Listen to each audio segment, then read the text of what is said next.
Good morning विद्यार्थी मित्र हो. मनी अँड फायनान्शियल मार्केट्स, मुद्रा आणि वित्तीय बाजारपेठा या पेपरमध्ये आपण रिकाम्या जागा किंवा बहुपर्यायी प्रश्नांचा अभ्यास करत होतो आणि बहुपर्यायी प्रश्नांच्या माध्यमातून ज्या विविध संकल्पना या बहुपर्यायी प्रश्नांमध्ये येतात त्या संकल्पनांचं सविस्तर अध्ययन आपण करत होतो. यापूर्वीच्या तासामध्ये आपण पाहिलं की भारतीय भांडवल बाजारात किती प्रकार आढळतात. तर भारतीय भांडवल बाजारात 2 प्रकार आढळतात. त्यामध्ये पहिला प्रकार म्हणजे सरकारी रोखे बाजार आणि दुसरा प्रकार म्हणजे औद्योगिक रोखे बाजार. त्यानंतर आपण पाहिले की औद्योगिक रोखे बाजारात रिकामी जागा प्रकार पडतात. म्हणजे औद्योगिक रोखे बाजाराचे किती प्रकार पडतात. तर आपण पाहिले की औद्योगिक रोखे बाजाराचे 2 प्रकार पडतात. एक प्राथमिक रोखे बाजार आणि दुसरा दुय्यम रोखे बाजार. म्हणजे औद्योगिक रोखे बाजारात प्राथमिक रोखे बाजार आणि दुय्यम रोखे बाजार असे 2 प्रकार पडतात. त्यानंतर भारतीय भांडवल बाजारात रिकामी जागा प्रमुख घटक दिसतात. या संदर्भात आपण माहिती पाहिली होती. तर भारतीय भांडवल बाजारात 2 प्रमुख घटक दिसून येतात आपल्याला. एक म्हणजे असंघटित घटक आणि दुसरं म्हणजे संघटित घटक. अशा प्रकारे भारतीय भांडवल बाजारात 2 प्रमुख घटक आपल्याला दिसून येतात. त्यानंतर आपण भारतीय भांडवल बाजारात कोणकोणत्या असंघटित क्षेत्राचा समावेश होतो, कोणकोणत्या असंघटित घटकांचा अंतर्भाव होतो हे आपण पाहिलं.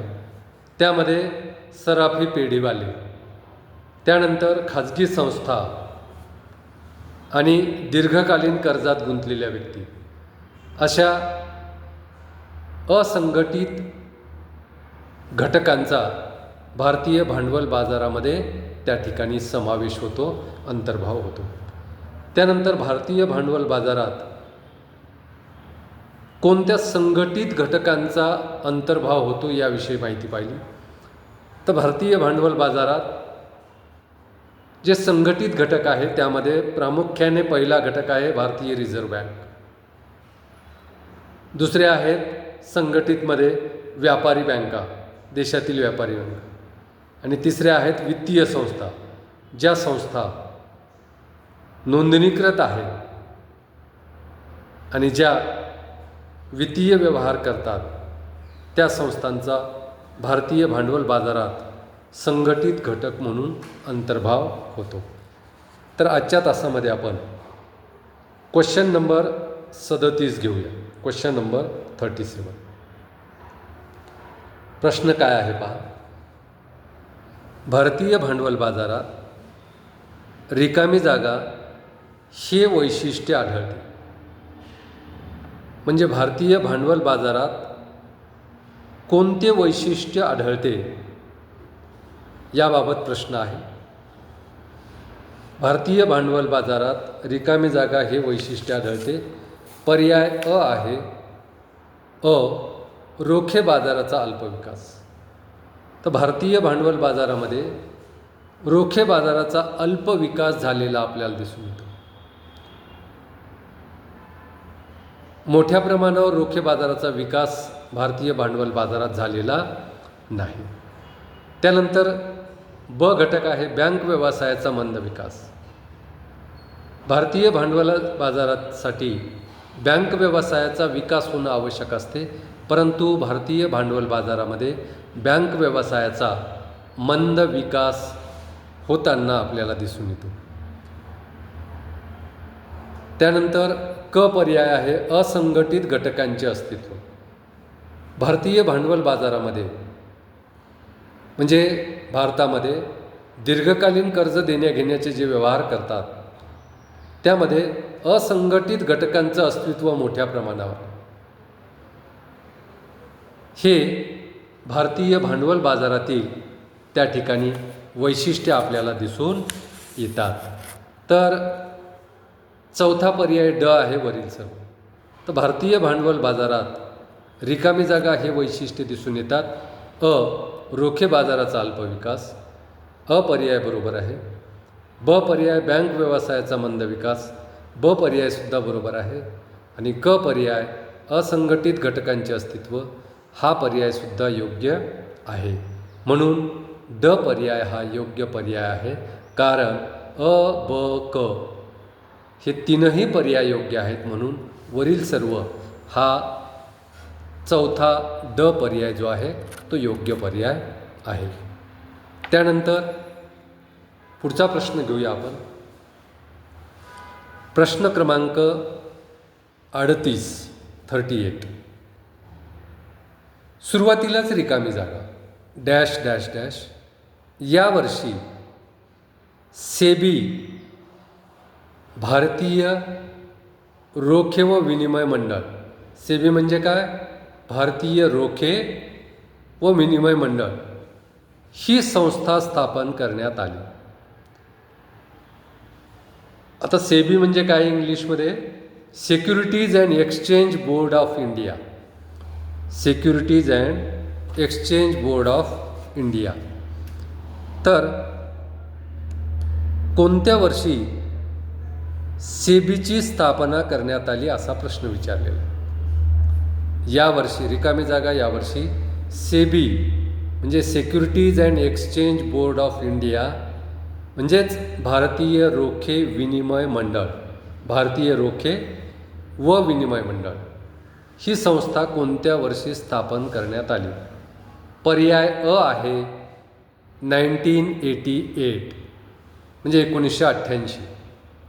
पर्याय ब आहे 1990 1990.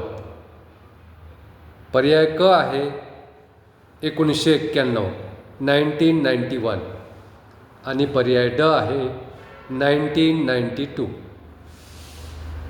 तर या चार पर्यायापैकी कोणता योग्य पर्याय आहे? कोणत्या वर्षी सेबी या संस्थेची स्थापना करण्यात आली? Securities and exchange board of इंडियाची स्थापना कोणत्या वर्षी करण्यात आली? तर पर्याय आहे 1988. तर पर्याय हा योग्य पर्याय आहे. कारण 1988 भारतात भारतीय रोखे व विनिमय मंडळ स्थापन करण्यात आलं. म्हणजेच 1988 सेबी या संस्थेची स्थापना करण्यात आली. म्हणून पर्याय हा योग्य पर्याय आहे. ब पर्याय होता 1990, तो अयोग्य आहे. क पर्याय होता 1991, तोही अयोग्य आहे. आणि ड पर्याय होता 1992, तो सुद्धा अयोग्य आहे. फक्त योग्य पर्याय आहे 1988 म्हणून रिकाम्या जागेमध्ये आपल्याला पर्याय लिहावा लागेल 1988. कारण 1988 सेबी या संस्थेची स्थापना करण्यात आली. त्यानंतर पुढचा प्रश्न आहे क्वेश्चन नंबर 39. रिकामी जागा या वर्षामध्ये रिकामी जागा या वर्षामध्ये सेबी म्हणजे काय? भारतीय रोखे व विनिमय मंडळ, सेबी या संस्थेला वैधानिक दर्जा देण्यात आला. पहा, रिकामी जागा या वर्षामध्ये सेबी या संस्थेला वैधानिक दर्जा देण्यात आला. यापूर्वीचा क्वेश्चन नंबर 38 काय होता? कोणत्या वर्षी सेबीची स्थापना करण्यात आली? सेबीची स्थापना कोणत्या वर्षी करण्यात आली? आणि क्वेश्चन नंबर 39 आहे कोणत्या वर्षी सेबीला वैधानिक दर्जा देण्यात आला? पर्याय अ आहे 1988, पर्याय ब आहे 1990, पर्याय क आहे 1991 आणि पर्याय ड आहे 1992. तर कोणत्या वर्षी सेबीला वैधानिक दर्जा देण्यात आला? 1988ला देण्यात आला का? नाही. 1988ला भारतामध्ये सेबीची स्थापना करण्यात आली होती. परंतु जेव्हा सेबीची स्थापना करण्यात आली होती तेव्हा सेबीला वैधानिक दर्जा देण्यात आला नव्हता. म्हणून 1988 योग्य पर्याय नाही, अयोग्य आहे. त्यानंतर ब पर्याय आहे 1990. 1990ला सुद्धा वैधानिक दर्जा देण्यात आला नाही, म्हणून ब पर्याय सुद्धा अयोग्य आहे. क पर्याय आहे 1991. 1991ला सुद्धा सेबी या संस्थेला वैधानिक दर्जा देण्यात आला नव्हता, म्हणून अ, ब, क हे तिन्ही पर्याय अयोग्य आहेत. आणि त्यामुळे शेवटचा पर्याय ड 1992 हा योग्य पर्याय आहे. कारण 1992ला सेबी या संस्थेला वैधानिक दर्जा देण्यात आलेला आहे. म्हणून क्वेश्चन नंबर 39 या प्रश्नाचा योग्य पर्याय आहे तो म्हणजे ड 1992. प्रश्न होता रिकामी जागा या वर्षामध्ये सेबी या संस्थेला वैधानिक दर्जा देण्यात आला, तर कोणत्या वर्षामध्ये? तर 1992मध्ये. त्यामुळे योग्य पर्याय आहे 1992. तर विद्यार्थी मित्र हो, या ठिकाणी थांबूया. धन्यवाद.